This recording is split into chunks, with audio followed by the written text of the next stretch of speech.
Hello everyone, welcome to my channel Supreme Divine Power. I am Supreme Energy Sujata Adhikari, Teacher of Energy Science and Spiritual Trainer. আশা করছি আপনারা সবাই ভালোই আছেন। আমি দারুণ আছি, খুব ভালো আছি। আজকে আরেকটি দারুণ টপিক নিয়ে আলোচনা করব। আলোচনাটি আমার নিজের চোখে দেখা এবং সত্যিই সুন্দর। আমি কখনো এরকম জিনিস ধ্যান দিয়ে দেখিনি, তবে হঠাৎই আমার চোখে পড়ল। তো ভাবলাম এটা নিয়ে অনেক কিছু ভাবলাম, তারপর ভাবলাম এটা ইউটিউবের মধ্যে নিয়ে আসি। আপনারাও হয়তো দেখেছেন, কখনো খেয়াল করেননি, কিন্তু যদি কখনো দেখেন আশ্চর্য হয়ে দেখবেন প্রকৃতির খেলা। তো আজকের টপিকটা হলো নদীতে সুষুম্না। কখনো শুনেছেন? আমার মনে হয় বেশিরভাগ মানুষ এই কথাটি শোনেনি। নদীতে সুষুম্না সে কীরকম জিনিস? সুষুম্না কি আগে আমাদের জানতে হবে। তো আমাদের স্বর বিজ্ঞান, আমাদের যে স্বর, আমরা যে শ্বাস নিই, আমরা নাক দিয়ে শ্বাস নিই, নাক দিয়ে ছাড়ি, আবার নাক দিয়ে শ্বাস নিই, মুখ দিয়ে ছাড়ি, এরকম হয়তো। তো কখনো ভেবে দেখেছেন আমাদের যে দুটো নস্ট্রিল আছে, নাকের ছিদ্র, নাক দিয়ে তো আমরা নিঃশ্বাস নিই বা শ্বাস নিই, কিন্তু দুটো দিয়েই কি নিই? হাত দিয়ে দেখুন তো, আপনার নস্ট্রিলের নিচে আঙুল দিয়ে দেখুন কোন নাক দিয়ে শ্বাস চলছে। দেখবেন একটা নাক দিয়ে, একটা যে নস্ট্রিল আছে সেটা দিয়েই শ্বাস চলছে, কারোর ডান কারোর বাম।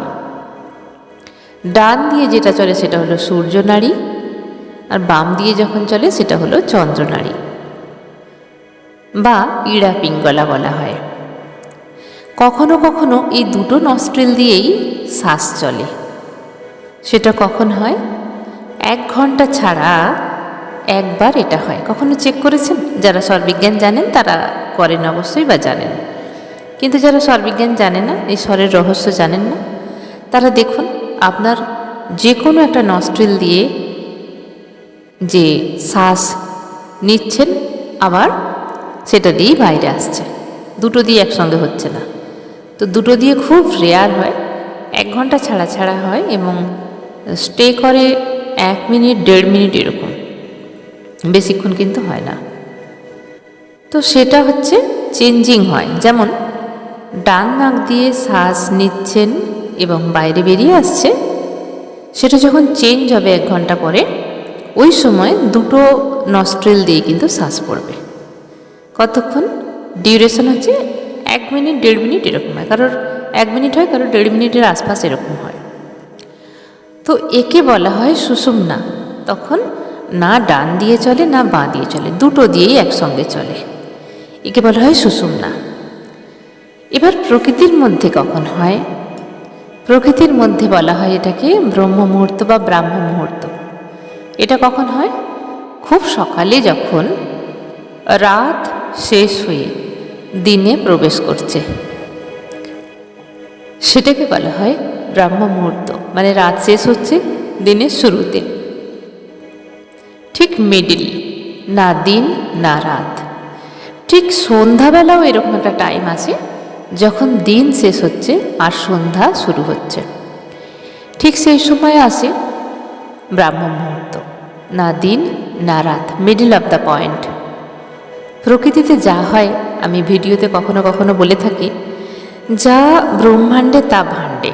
তার মানে ব্রহ্মাণ্ডে যা কিছু আছে আমাদের শরীরের ভিতরে তা সব কিছু আছে।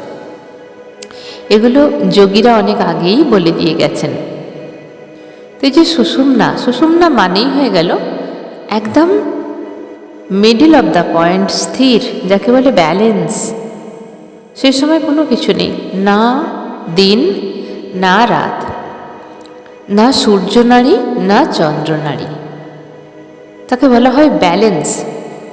তো এই সময় যোগীরা অনেক কিছু করে থাকেন, যারা শ্বাসের ব্যবহার জানেন। তো একে বলা হয় স্বরবিজ্ঞান। স্বরবিজ্ঞান আমি শিখিয়ে থাকি, যারা শিখতে চান তারা যোগাযোগ করতে পারেন। তো এই যে স্বরবিজ্ঞান, শ্বাস, এবং সুষুম্না, সুষুম্না পথেই কিন্তু আমাদের উপরে ওঠা। আমাদের যে যারা আধ্যাত্মিক জীবনের সঙ্গে জড়িয়ে আছেন এই সুষুম্নাতেই কাজ করে থাকেন। তো নদীতে সুষুম্না মানেই হয়ে গেল, যখন ধরুন জোয়ার হয়েছে, জোয়ার চলছে, তো জোয়ার যখন শেষ হয়ে ভাটার মুখে আসবে তখন জল একদম স্থির হয়ে যায়। জোয়ার চলছিল, এবার ভাটাতে কনভার্ট হবে। সেই সময় ঠিক আগের মুহূর্তে জোয়ার শেষ, ভাটায় কনভার্ট হবে। সেই সময় জল সম্পূর্ণ স্থির। আবার কখনো দেখবেন ভাটা চলছিল, তা থেকে জোয়ার শুরু হবে, ভাটা শেষ হলো, জোয়ার শুরু হবে, তার ঠিক আগের মুহূর্তটা হয় ওই সুষুম্না চলে। নদীর ব্রহ্ম মুহূর্ত বলতে পারেন বা সুষুম্না বলতে পারেন। আমি একদিন গঙ্গায় স্নান করতে গিয়েছিলাম, শিবরাত্রির আগে, ঠিক শিবরাত্রির আগের দিন বা তার আগের দিন হবে। তো আমি ভাবছিলাম জোয়ারের জলে স্নান করব। তো গিয়ে দেখছি জলটাকে কিছুতেই বুঝতে পারছি না, উপর থেকে দেখছি জলটা কোন দিকে যাচ্ছে। এখন জোয়ার হচ্ছে না ভাটা হচ্ছে। তো জোয়ারের জলটাই বেশিরভাগ আমরা ইউজ করে থাকি, বাড়ির জন্যই বলুন বা গঙ্গা স্নানের জন্যই বলুন। তো যখন পাই না তখন কোনো অপশান থাকে না, হয়তো ভাটাতেই স্নান করতে হয়, কিন্তু খুঁজে প্রত্যেকটা মানুষ আমরা জোয়ারের জলটাই বেশি খুঁজি। তো হঠাৎ গিয়ে দেখছি জলটা একদম স্তব্ধ হয়ে আছে, কোনো দিকে যাচ্ছে না। স্তব্ধ মানে জলটা মুভিং আছে কিন্তু একদম যেন স্থির, কোন দিকে যাচ্ছে কিচ্ছু বোঝা যাচ্ছে না। তো আমি অবাক, কখনো এরকম দেখিনি। জল কোনো না দিকে কোনো দিকে যায়, হয় জোয়ার চলে নালে ভাটা, জল যায় বোঝা যায়। তো কী অবস্থা, আমি ফার্স্ট টাইম দেখেছিলাম, কখনো খেয়াল করিনি আসলে যে এই জিনিসটা হয়, খেয়াল করিনি। অনেক দিন আগের কথা, যদিও এই শিবরাত্রি নয়, এই শিবরাত্রিতেও গঙ্গায় স্নান করতে গিয়েছিলাম, তো অনেক দিন প্রায় হয়ে গেছে। তখন তারপরে কিছুক্ষণ পরেই দেখছি, আমি নদীতে নেমে গিয়েছিলাম স্নান করতে, কিছুক্ষণ পরে দেখছি হু হু করে জোয়ার হতে শুরু করেছে। তো আমি আমার হাজব্যান্ডের সঙ্গে গিয়েছিলাম, আমাকে বলছে জল কিন্তু বেড়ে যাচ্ছে, তুমি বুঝতে পারছো, তাড়াতাড়ি স্নান করে নাও। এই জল বেড়ে যাচ্ছে, এই তো ঠিক ছিল।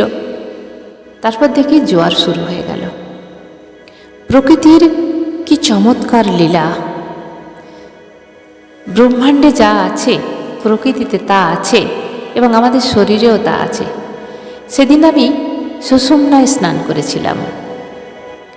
তারপর আমি ভেবে দেখলাম যে তাহলে এটা মিড অফ দ্য পয়েন্ট ছিল জোয়ার অ্যান্ড ভাটার, জোয়ার এবং ভাটার মিডিল পয়েন্ট ছিল সেটা।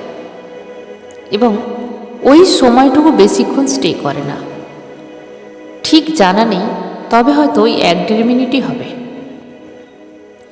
ওইটুকু সময়ের মধ্যে আমি জল টাচিং করেছিলাম, ভালো লেগেছিল পরে ভাবতে যে সুষুম্নায় স্নান। তো কখনো যদি আপনাদের সামনে এরকম ঘটে বিরল দৃশ্য, অবশ্যই ওই জলকে টাচ করুন। যারা স্নান করতে চাইছেন স্নান করুন। সুষুম্না মানেই হয়ে গেল ইউনিভার্সাল কানেক্টেড, ব্রহ্মাণ্ডের সঙ্গে কানেক্টেড। আমরা কোনো না কোনোভাবে ব্রহ্মাণ্ডের সঙ্গে, নেচারের সঙ্গে আমরা কোথাও না কোথাও কিন্তু কানেক্টেড আছি, কিন্তু একটা সহজ সরল রাস্তা হলো সুষুম্না। এই সুষুম্না নিয়ে অনেক কিছু আছে আমাদের স্বরবিজ্ঞানে, ঋষিরা যোগীরা সুষুম্না নিয়ে অনেক কথাই বলে গেছেন এবং সুষুম্নায় অনেক কিছু সম্ভব, শর্টলি যাওয়া সম্ভব। তো অনেক এই সুষুম্না নিয়ে অনেক কিছু আছে যা আমাদের সত্যিই ভাবতে বাধ্য করায়। তো এই যে নদীতে সুষুম্না বা সুষুম্নায় স্নান, কখনো যদি মৌকা আসে আপনারা করে দেখতে পারেন, অনেক কিছু আপনার জীবনে চেঞ্জ হবে অটোমেটিক্যালি। কারণ সত্যি সত্যি এই যে সিচুয়েশান, এই যে সময়, এগুলো আমরা অ্যাডজাস্ট করতে পারি না, তাই না? কখন জোয়ার হচ্ছে, কখন ভাটা হচ্ছে, কখন ব্যালেন্স হচ্ছে জোয়ার এবং ভাটার, ঠিক মিড অফ দ্য পয়েন্ট। তবে হ্যাঁ, যাদের গঙ্গার ধারে বাড়ি তারা হয়তো দেখেছেন, সবসময়তেই দেখেন, যাদের গঙ্গার কাছাকাছি বাড়ি তারা হয়তো স্নানও করেছেন, তাদের কাছে হয়তো এটা অনেক সহজ ব্যাপার। বা অনেকে এরকমও হতে পারে, গঙ্গার কাছাকাছি বাড়ি, একদম ধারে, তারা হয়তো সুষুম্নায় স্নানও করেছেন। হয়তো এই সুষুম্না সম্বন্ধে তারা এতটা জানেন না। গঙ্গায় স্নান করতে হয়, গঙ্গায় স্নান করেন, এতটা হয়তো জানা নেই। আবার কেউ কেউ জানেন, কিন্তু আবার যাদের অনেক দূরে বাড়ি তাদের গিয়ে যদি হঠাৎ করে এই দৃশ্য সামনে চলে আসে তাহলে কতটা খুশি হয়, তাই না? আমি জানি না এই ভিডিও বা এই ভিডিওর মধ্যে যে ইনফরমেশন রইল সেটা আপনাদের কতটা ভালো লেগেছে। আমার সত্যিই ভালো লেগেছে, খুব ভালো লেগেছে। নদীতে স্নান করে নেমে খুব ভালো লেগেছে। তবে স্নান করার আগের মুহূর্তে কিন্তু জোয়ার চালু হয়ে গিয়েছিল, জলটা টাচ করেছিলাম, জাস্ট নেমে একটু দাঁড়িয়েছিলাম, দেখছিলাম। তো একটু ভয় ভয় লাগছিল, নদীতে নামতে আবার একটু ভয় ভয়ও লাগে। তো আপনাদের সঙ্গে যদি এরকম কোনো বিরল ঘটনা ঘটে অবশ্যই কমেন্ট করবেন। আর এই ঘটনাটা সত্যিই মানে আমাকে ভাবতে বাধ্য করিয়েছিল। প্রকৃতি এত সুন্দর, প্রকৃতির মধ্যে খুঁজে পাওয়া যায় অনেক কিছু। হয়তো অনেকের কাছে এই ভিডিওর ইনফরমেশনটা এমন কিছু নয়, কিন্তু ছোট ছোট জিনিস আমাদের অনেক কিছু ভাবতে বাধ্য করায়। অনেক সুন্দর লাগে ছোট ছোট জিনিস, অনেক ভালো লাগে। এটা সত্যিই আমার ভালো লেগেছিল। ওই সময় আমি নামতে পেরেছিলাম এবং নদীতে সুষুম্না দেখেছিলাম এবং সুষুম্নায় স্নান করার চেষ্টা করেছিলাম। পুরো স্নানটা হয়নি, নেমেছিলাম, তারপরে হু হু করে জল বেড়ে যাচ্ছিল। তো এটা আমার কাছে একটি সুন্দর ঘটনা, ভালো লাগার ঘটনা। এবং খুব ভালো লাগে, এক তো মা গঙ্গা, তার উপর এরম প্রাকৃতিক দৃশ্য আর সুষুম্নায় স্নান। আবারও বলি, স্নান করা হয়নি, তখনও নেমেছিলাম, কিন্তু স্নানটা কমপ্লিট হয়নি। তারপরে জোয়ার শুরু হয়ে গিয়েছিল, তারপরে স্নান করেছি। তো আমার কাছে ভীষণ ভালো লেগেছে, এই ঘটনাটা আপনাদের সঙ্গে শেয়ার করলাম। আপনারা যদি কেউ এরকম স্নান করেন তাহলে অবশ্যই কমেন্ট করে জানাবেন। আর যাদের গঙ্গার ধারে বাড়ি আছে তারা অবশ্যই দেখতে পান সব সময়, হয়তো এরকম সময় আপনারা স্নানও করেন। সত্যি এরকম সময় ভীষণ বিরল। অনেক সময় বিরল কিছু জিনিস আমাদের যখন হাতের কাছে এসে পড়ে আমাদের ভালো লাগে, তাই না? হয়তো এই যে ঘটনাটা বললাম অনেকের কাছে খুব তুচ্ছ মনে হবে, অনেকের কাছে আবার সত্যিই ভালো লাগবে। জানি না কার কীরকম লাগলো, আমার ভালো লেগেছে, তাই এটা আমি এখানে এক্সপ্লেন করলাম। সবাই ভালো থাকবেন। আজকের ভিডিও এখানেই শেষ করলাম। ধন্যবাদ।